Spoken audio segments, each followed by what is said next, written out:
자, 우리 성가대가 수고하셨는데 성가대 참 감사합니다. 제가 들을 때마다 뒤에서 듣는데 참 진짜 잘하시고 저에게 큰 은혜를 주셨습니다. 감사합니다. 그리고 오늘이 무슨 날인 줄 아세요?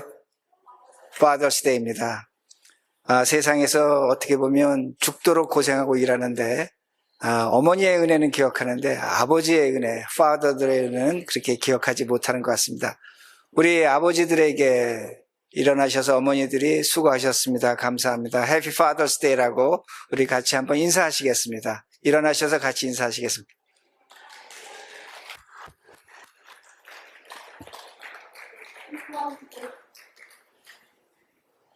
제가 한번 들은 얘기인데 은퇴하고 났더니 아내가 자기를 어떻게 취급하냐면 멸치 국물 내고 나면 멸치 버리지 않습니까? 물 빠진 멸치로 자기를 취급한다는 얘기도 제가 한번 들었습니다. 참 아버지들이 평생 수고하시고 고생하셨는데 좋은 하루가 되기를 바랍니다. 우리 기도하시고 말씀 듣겠습니다. 하나님 감사합니다. 오늘도 우리가 하나님의 자리에, 말씀의 자리에 앉았습니다. 성령 하나님이 우리와 함께 하셔서 세상이 들을 수 없는 이야기를, 하나님의 음성을 듣습니다. 이 자리가 얼마나 크고 넓고 참 아름다운가를 생각하게 하시고 오늘도 살아계신 하나님께서 말씀하여 주시고 성령을 통해서 하나님의 음성으로 들려줄 수 있도록 역사해 주시옵소서. 감사드리며 예수님 이름으로 기도합니다. 아멘. 네, 오늘 말씀의 제목은 진짜 신자와 가짜 신자, 진짜 교회, 가짜 교회라는 말씀을 드리겠습니다. 오늘 본문에 나오는 에베소에는 로마의 총독부가 있었습니다. 그렇기 때문에 로마는 당연히 에베소 교회에다가 황제를 신으로 받아들이라고 그렇게 요구했을 것이고, 또한 교인 중에 일부는 아마 황제를 신으로 받아들인 사람도 있을 것입니다. 그러나 교회는 굳건히 싸웠을 것입니다. 그런데 성경은 우상 숭배에 대한 이야기를 하고 있지 않다는 겁니다. 더 심각한 일이 있다는 겁니다. 그러기에 예수님은 더 심각한 일을 오늘 우리에게 알려주시고 이 시대에 우리가 어떻게 신앙생활할 것인가를 분명하게 말씀하십니다. 그러기에 에베소 교회가 7교회 중에 가장 먼저 쓰인 교회가 됩니다. 무엇이 심각한가? 2절의 말씀에 나오는데 자칭 사도입니다. 자칭 사도는 사도가 아닌데 사도라고 하는 겁니다. 가짜 사도라는 겁니다. 그러기에 오늘 말씀을 보면 에베소 교인들은 처음에는 그 가짜 사도를 이겨냈습니다. 그걸 감당했습니다. 가짜가 되지 않았다는 겁니다.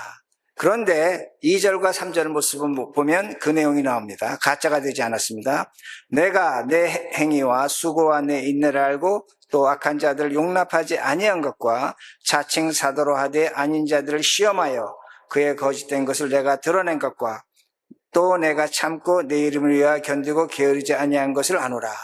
자, 에베소 교회 안에 가짜가 있었다는 겁니다. 근데 그 가짜를 이겼습니다. 시험에서 이겼고 그 가짜가 주는 어려움에서 인내했다고 성경은 분명히 가르쳐주고 있습니다. 그런데 문제가 생깁니다. 어떤 문제가 생기냐면 에베소 교회가 가짜와 싸우면서, 가짜와 다투면서 가짜처럼 됐다는 겁니다.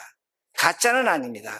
문제는 뭐냐면 그 가짜와 같이 다투고 견디고 시험하는 과정 속에서 에베소 교인들이 가짜처럼 됐다는 겁니다. 그것이 4절 말씀에 나옵니다. 그러나 너를 책망할 것이 있나니 너의 처음 사랑을 버렸느니라. 처음 사랑을 버렸기 때문에 너가 지금 가짜처럼 됐다는 겁니다. 여기서 처음 사랑이라는 것은 우리 신자들이 하나님을 만난 첫사랑으로 그렇게 이해할 수 있는데 아닙니다. 영어 번역은 first love로 번역을 했는데 헬라어 성경으로 보면 어떤 의미가 되면 근본적인 사랑, 어떤 기초가 되는 것, 하나님의 본질적인 것을 의미합니다. 그러니까 가짜가 되면 무엇을 버리느냐, 무엇을 잊어버리느냐, 하나님의 사랑을 상실한다는 겁니다. 하나님의 사랑을 나타내지 못한다는 겁니다. 이게 가짜처럼 되는 겁니다. 가짜는 아니지만 하나님 있지만 가짜처럼 되면 무엇이 나타나냐면 하나님의 사랑을 나타나지 못한다는 겁니다. 제가 이와 유사한 말씀이 누가복음 15장에 탕자의 비유가 있습니다. 여러분들이 탕자의 비유를 보면 어떤 사람에게 두 아들이 있었는데 둘째 아들이 아버지에게 이렇게 얘기합니다. 아버지, 내가 받을 재산을 미리 주십시오 라고 얘기합니다. 그건 아버지를 죽은 자로 간주하는 겁니다. 그런데 그 아버지가 참 좋은 아버지였습니다. 그 아들에게, 큰 아들에게나마 유대법에 따라서 재산의 3분의 2를 주었을 것이고 작은 아들에게는 재산의 3분의 1을 주었을 것입니다. 근데 누가복음 15장에 탕자의 비유에서 아주 절대적 기준이 하나가 있는데 어떤 기준이냐면 그 집에 있으면 진짜입니다. 그 집을 떠나면 가짜가 되는 겁니다. 이게 성경이 우리에게 가르쳐주는 탕자의 비유가 됩니다. 그런데 둘째가 아버지의 아들입니다. 진짜였습니다. 그런데 아버지 집을 떠났습니다. 뭐가 됐습니까? 가짜가 됐습니다. 가짜가 됐을 뿐만 아니라 그가 어디를 갔냐면 먹을 것이 없어서 돼지가 먹는 쥐엄 열매를 먹었다고 성경은 가르쳐 줍니다. 이 말씀은 어떤 의미가 되냐면 은유적인 표현인데 우상 숭배자가 됐다는 겁니다. 당시의 돼지는 우상을 의미합니다. 철저한 가짜가 된 겁니다. 진짜였는데 가짜가 됐다는 겁니다. 그런데 첫째 아들은 집을 떠나지 않았습니다. 그건 진짜입니다. 그런데 둘째가 그렇게 허랑방탕하게 지내다가 아버지에게로 돌아왔습니다. 그러니까 아버지가 기뻐서 좋은 옷을 입혔습니다. 반지를 끼워줬습니다. 그리고 잔치를 열어줬다고 성경은 보여주고 있습니다. 잔치를 열어주는 그 소리를 지금 큰아들이 듣고 있다는 겁니다. 자, 이건 뭘 얘기하냐면 집으로 돌아왔습니다. 그러니까 아버지가 가짜를 진짜로 만들어준 겁니다. 가짜가 진짜가 됐다는 겁니다. 그러게 반지를 끼워주고 신을 시켜주고 옷을 입혀준 것을 성경은 가르쳐줍니다. 근데 큰아들은 아버지가 이렇게 하는 것, 가짜를 진짜로 만들어준 것을 보고 분노합니다. 억울해합니다. 그러면서 그는 뭐라고 얘기하냐면 저 둘째 아들은, 내 동생은 아버지의 재산을 창녀에게 탕진했다는 겁니다. 그런데 아버지는 이상하게도 내가 집에서 지금까지 죽도록 고생하고 일하는데 나에게 위로 한 마리 없었고 나에게 염소새끼 한 마리 주지 않았고 나는 죽도록 종처럼 일만 했다고 그렇게 얘기합니다. 그러기에 누가복음 15장 28절에 보면 아주 이런 말씀이 나옵니다. 제가 읽습니다.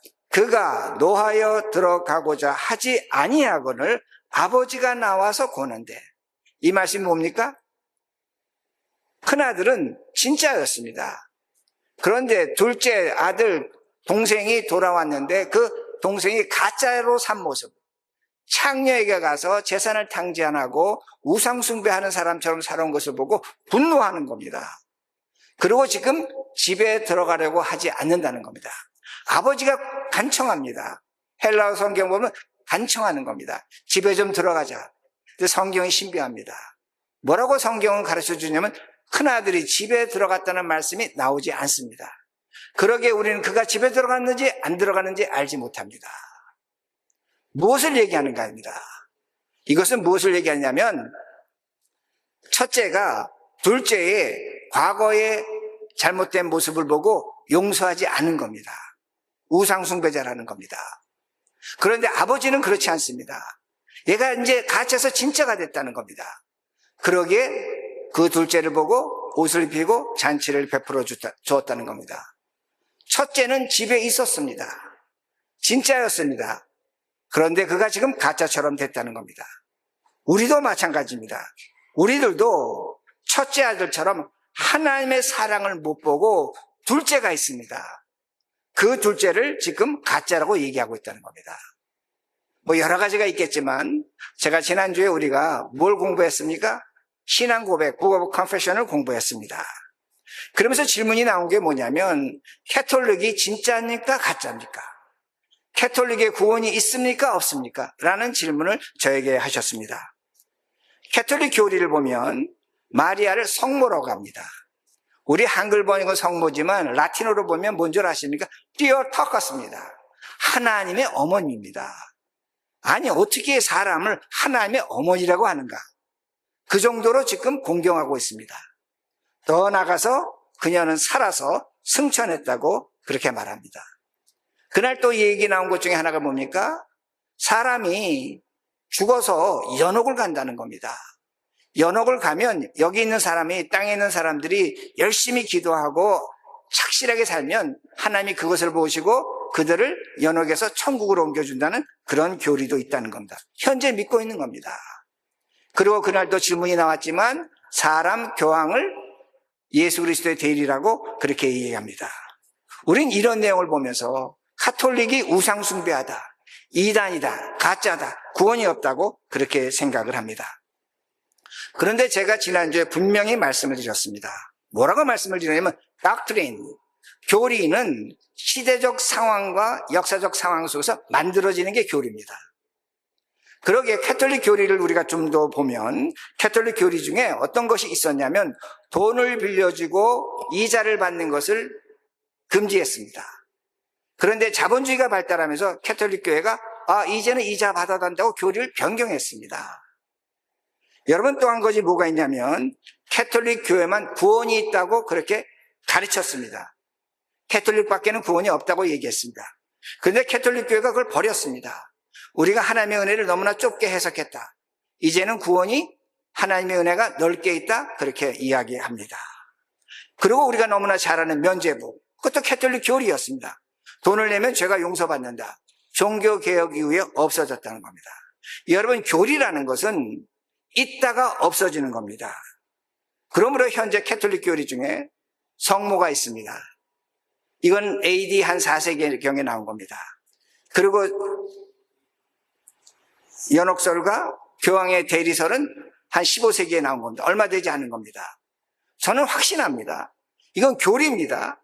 이건 없어질 수 있는 겁니다. 사라질 수 있는 것이라는 겁니다. 상황에 만들어졌지만 새로운 시대가 다가오면 교회는 그것을 없앨 수밖에 없다는 겁니다. 그런데 제가 그때 말씀드렸습니다. 도구마, 교인은 절대로 변하지 않는다고 제가 말씀을 드렸습니다. 캐톨릭 교회와 우리는 똑같은 도구마를 갖고 있습니다. 똑같은 교회를 갖고 있다는 겁니다. 가장 대표적인 것은 삼위일체 하나님입니다. 성부 하나님, 성령 하나님, 성자 하나님, 우리는 분명히 믿습니다. 또 캐톨릭이나 우리가 똑같이 고백하는 것이 뭐냐면, 도그마가 뭐냐면 예수 그리스도의 십자가의 죽음과 부활로 우리의 죄가 용서됐고 우리들이 죽어서 영원한 하늘나라와 생명을 갖는다고 캐톨릭 교인이나 우리나 똑같이 믿고 있다는 겁니다. 그러기에 여러분, 종교개혁가 마틴 루터나 존 칼빈은 캐톨릭 교회를 뭐라고 얘기했습니까? 타락했다고 합니다. 부패했다고 합니다. 교황을 적그리스도라고 그렇게 이야기도 했습니다. 그들이 성경에서 벗어난 것이 있다고 얘기했습니다. 그러나 캐톨릭에 예수 그리스도의 흔적, 교회의 흔적은 남아있다고 분명하게 이야기했던 겁니다. 칼빈도 루터도 캐톨릭을 이단이라고 하지 않았습니다. 분명히 기억하시기 바랍니다. 왜 그러냐면 그들과 우리가 똑같은 도구마, 교회를 갖고 있기 때문에 그들을 이단이라고 하는 순간 우리의 도구마도 흘린다는 것을 우리 신앙의 선배들은 알고 있었다는 겁니다. 그러게 제가 겪은 일을 하나 말씀을 드리겠습니다. 제가 신학교 가기 전에 사업을 했을 때 저의 비즈니스 파트너 두 사람이 둘 다 캐톨릭 신자들이었습니다.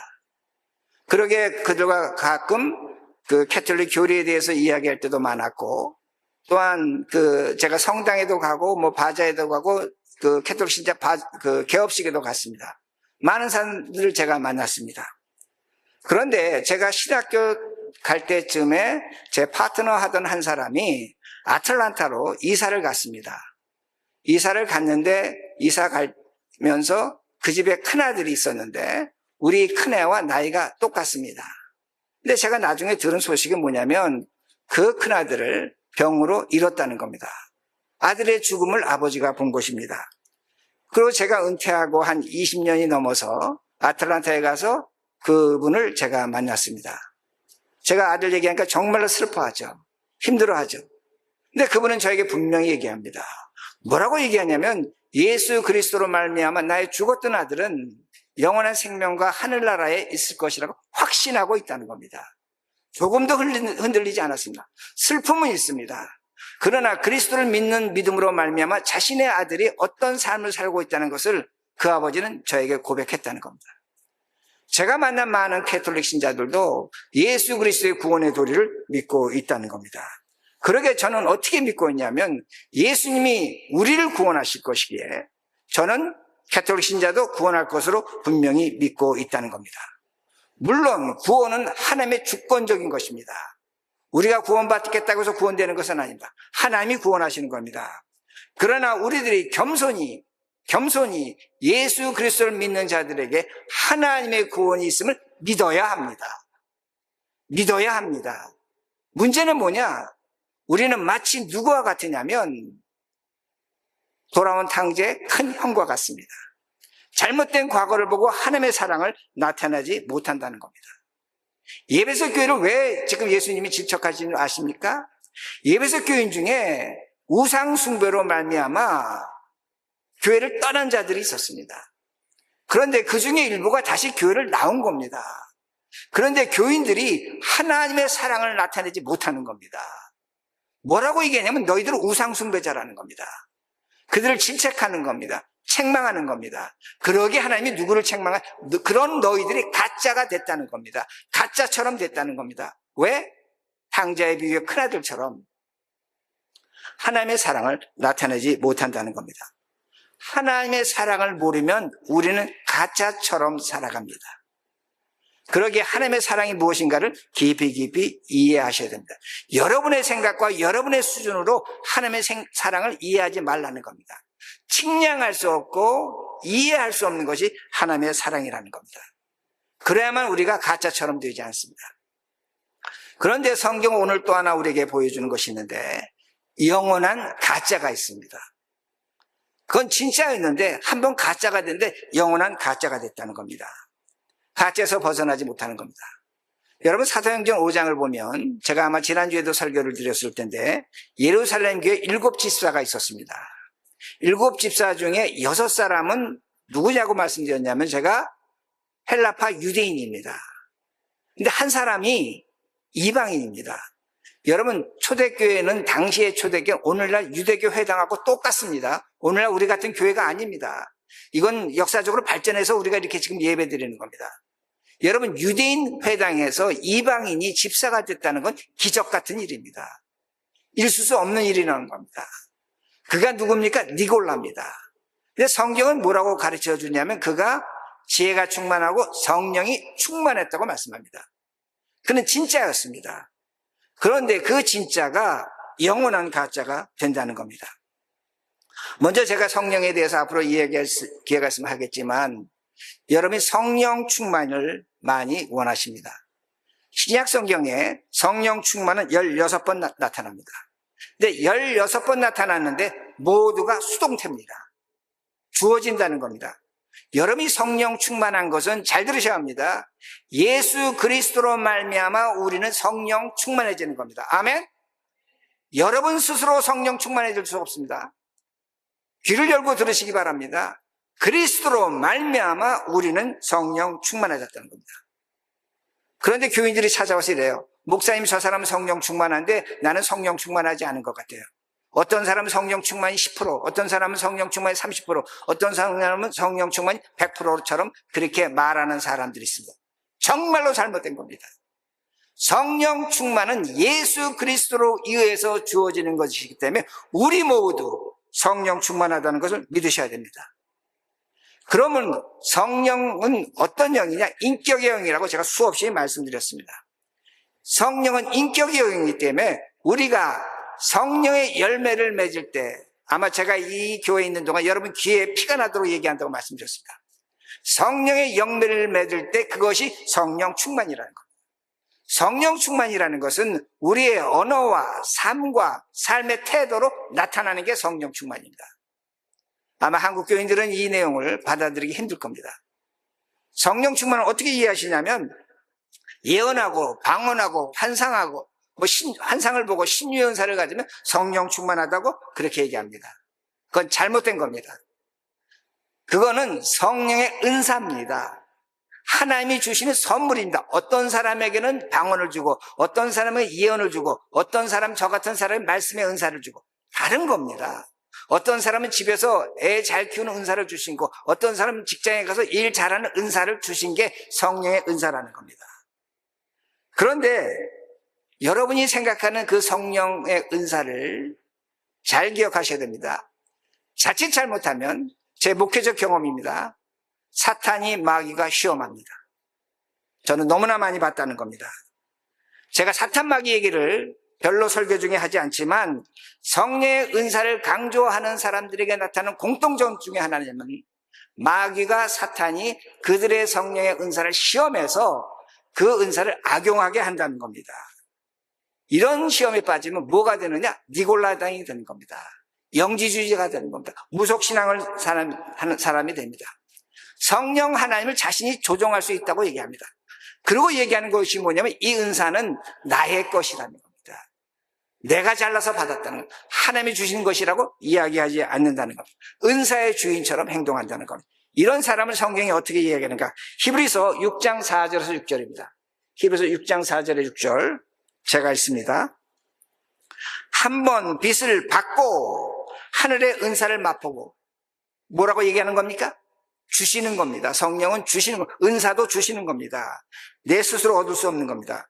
성령에 참여한 바 되고, 이 말씀 뭐냐면 예언의 은사, 신유의 은사, 말씀의 은사, 여러 가지 은사가 있어서 성령에 참여한 바 되고, 5절 하나님의 선한 말씀과 내세의 능력을 맛보고도, 이 말씀으로 신비함을 체험했습니다. 그리고 하나님이 주시는 환상으로 미래를 봤다는 겁니다. 근데 6절 타락할 수 있다는 겁니다. 타락한 자들은 다시 새롭게 하여 회개하게 할 수 없나니 이는 그들이 하나님의 아들을 다시 십자가에 못 박아 드러내놓고 욕되감이라. 뭐라고 성경이 가르쳐 주냐면 성령의 그 은사를 자칫 잘못해서 자신의 욕심으로 사용하면 타락하는 자가 되는데, 그 타락하는 자는 예수 그리스도를 다시 한번 십자가에 못 박기 때문에 하나님이 그들을 회개하는 것을 막는다고 성경은 가르쳐 줍니다. 그러기에 여러분들이 은사주의에 대해서 정말로 조심해야 됩니다. 그러므로 제가 오늘 여러분들에게 하나를 말씀드립니다. 저 보시기 바랍니다. 딴 데 보지 마세요. 성경은 우리를 영, 혼, 육체로 되어 있다고 얘기합니다. 이걸 삼분법이라고 합니다. 다시 말씀드립니다. 영과 혼과 육체로 되어 있다는 것을 세 개로 나눈 것을 삼분법이라, 성경은 그렇게 말하고 있습니다. 동시에 성경은 영혼과 육체 둘로 나눕니다. 이분법이라고 합니다. 이분법은 뭐냐면 영혼은 우리의 정신, 우리의 생각, 우리의 마음 속에 하나님의 영, 성령이 찾아왔다는 겁니다. 그리고 우리가 육체를 갖고 있다는 겁니다. 그런데 교회 역사를 보면 수많은 이단이 나오는데 어디서 나오냐면 삼분법에서 나옵니다. 어떻게 나누었습니까?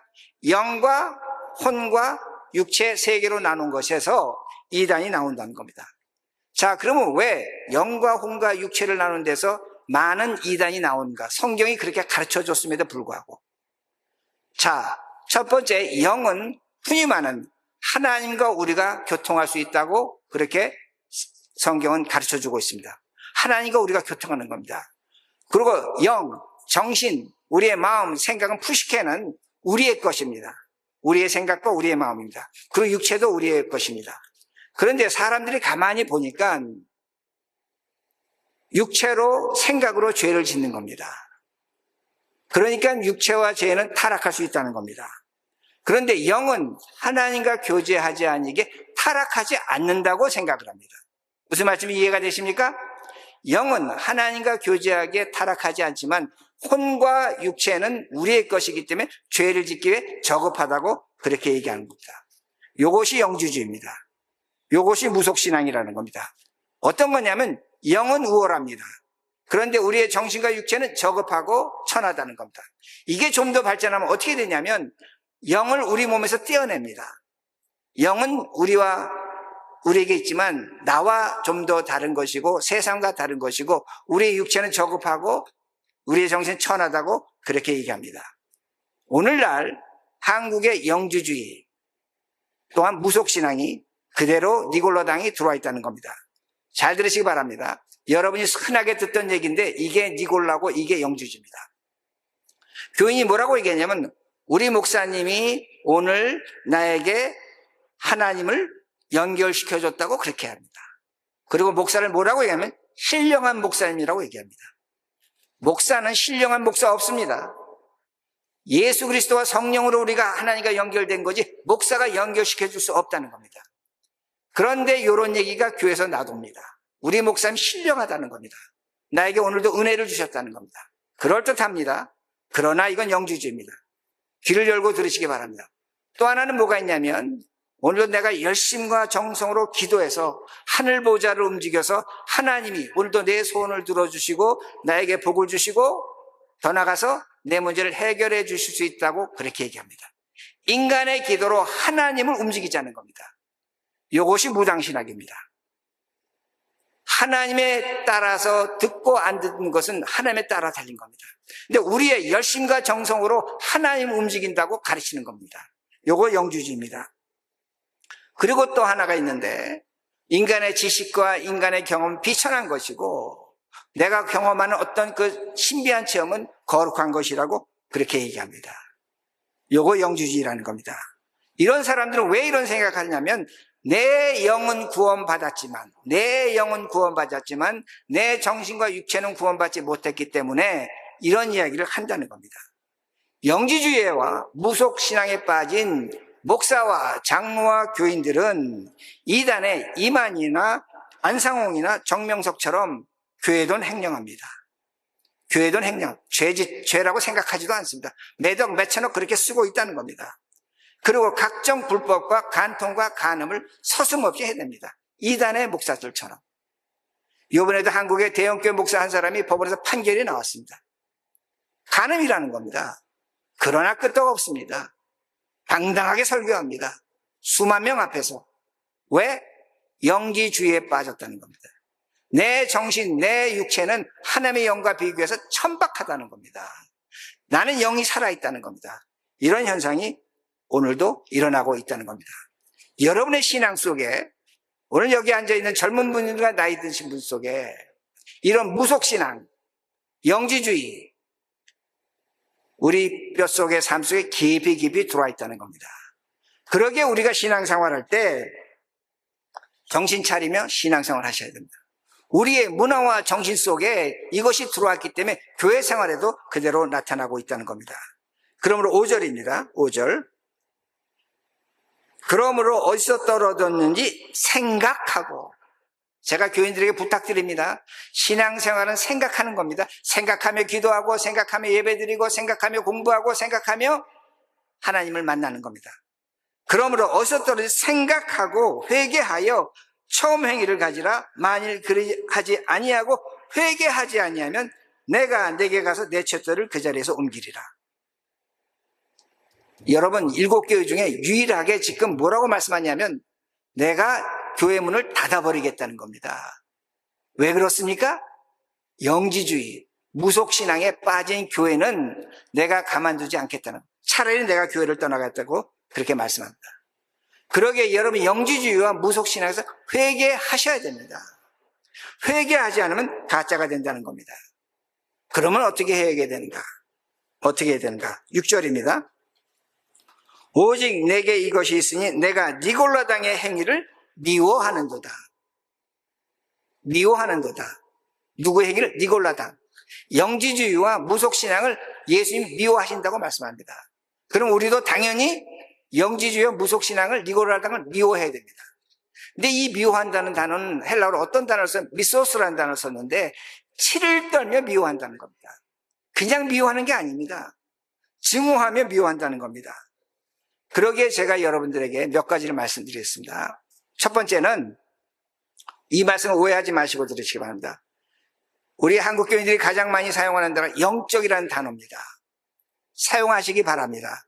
그러나 그 단어의 뜻을 모를 때는 절대로 사용하지 마시기 바랍니다. 영적이라는 단어가 한글 성경으로 3번 나오는데 한 번은 제가 지난번 여름 수련회 가서 설명드렸습니다. 그거는 어떤 의미가 되냐면 로키코스, 로고스, 로직입니다. 영적이라는 것은 합리적이고 이성적인 겁니다. 2번이 있는데 두 번은 휴니마티코스라는 단어 썼는데 영적이라고 단어 썼는데 그 성경의 앞뒤 문맥을 보면 어떤 의미가 되냐면 성령 하나님 입장에서 판단하답니다. 이게 영적입니다. 다시 말씀드리는데 영적이라는 것은 내 생각과 내 뜻으로 판단하는 것이 아니라 성령 하나님 입장에서 판단하는 것이 영적이라는 것을 기억하시기 바랍니다. 그러기에 여러분들이 영적이라는 단어를 가급적이면 자신이 없으면 쓰지 마시기 바랍니다. 저는 교회에서 이걸 안 쓰라고 교인들에게 가르칩니다. 둘째는 가급적이면 신앙생활할 때 이분설, 영혼과 육체를 여러분 따라가시기 바랍니다. 영혼과 육체입니다. 즉 내 마음과 내 생각과 내 그 지혜 속에 하나님의 영, 성령이 함께 계시는 겁니다. 이게 이분법입니다. 여러분이 이 이분법을 갖고 계시면 어떤 생각을 할 수 있냐면 하나님의 말씀 따라 생각하고 판단하는 것이 성령의 역사입니다. 아멘? 아멘? 하나님의 말씀 따라 내가 생각하고 판단하는 것이 성령의 역사라는 겁니다. 여러분이 이성적 판단합니다. 합리적 판단합니다.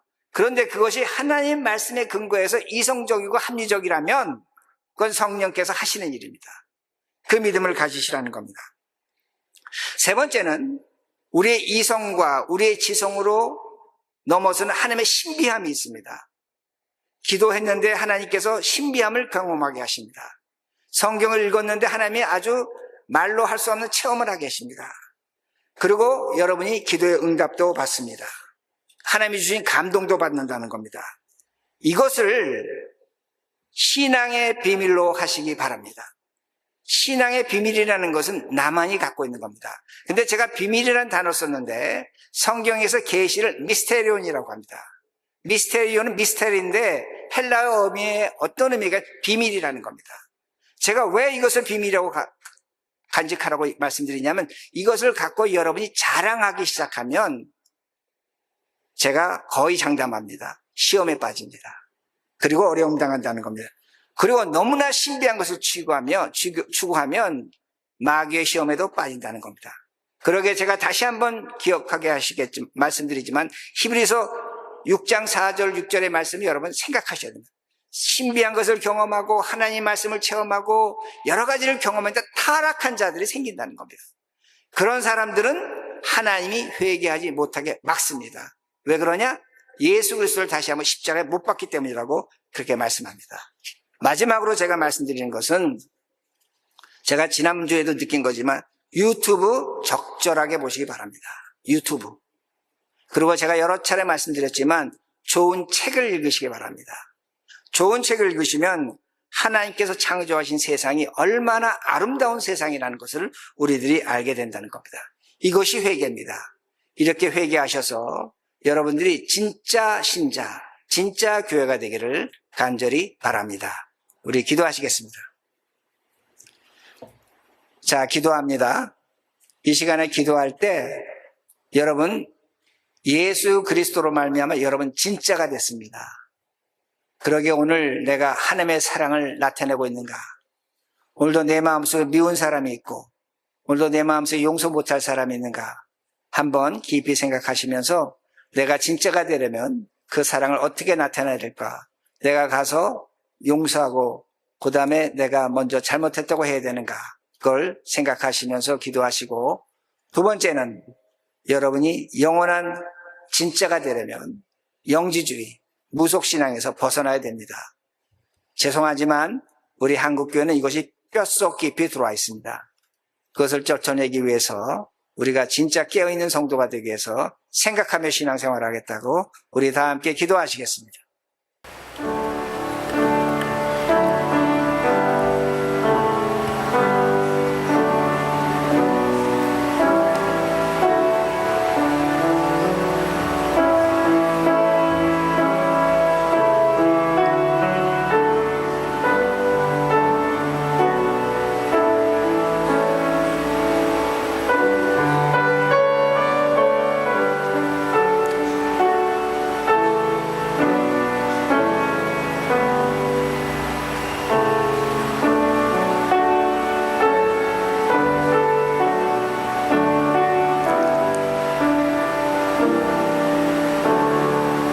하나님 감사합니다. 예수 그리스도로 죽을 수밖에 없는 죄를 진 우리의 죄를 용서하셨습니다. 그러기에 내가 오늘도 용서 못할 사람이 없습니다. 그러기에 내 주변에 있던 사람들, 내가 용서 못하고 마음속에 품고 그것을 갖고 고통당하는 사람들, 이 시간에 하나님의 사랑을 나타내서 가짜처럼 해서가 아니라 진짜처럼 살아갈 수 있도록 도와주시옵소서. 하나님 기도합니다. 간절히 기도합니다. 우리가 신앙생활하면서 진짜 우리 뼛속 깊이 무속신앙과 영지주의가 우리 안에 자리 잡고 있습니다. 그러게 때로는 우리가 하나님을 조종하려고 합니다. 성령의 역사를 우리가 통제하려고 합니다. 이 무서운 죄를 짓지 않게 하시고 성령 하나님이 예수 그리스도로 말미암아 우리에게 주어졌기에 우린 성령 충만하며 그 성령 충만을 우리의 언어와 삶과 태도로 나타날 수 있도록 인도하여 주시옵소서. 감사드리며 예수님 이름으로 기도합니다. 아멘.